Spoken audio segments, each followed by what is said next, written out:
咁咧，我發覺咧，我自己2年前喺一個達利博物館啊，就係、佛羅里達嘅達利博物館咧，就有一個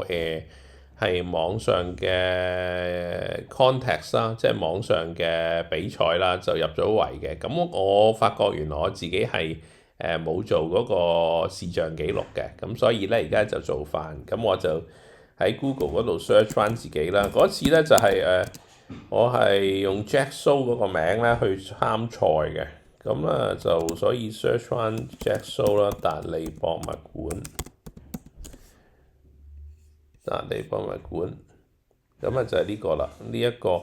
The Dali Impressionism Art Contest Online 嘅 exhibit 咁樣啦，咁咧就係啦，係一個網上嘅 contest 嚟嘅，咁就喺達利嘅博物館個網站度會揾到咯。咁咧就呢一次咧，我係冇攞到任何獎嘅，不過咧我就係入到圍啦。咁咧我揾翻自己嗰個先，我去 scroll 得快啲先。呢度就係呢度啦，係啦，Jack Soul Hong Kong 㗎呢一個啦，咁就純粹做翻一個影像嘅記錄啫，係啦，就係咁嘅樣咯。係咁多啦，唔該各位。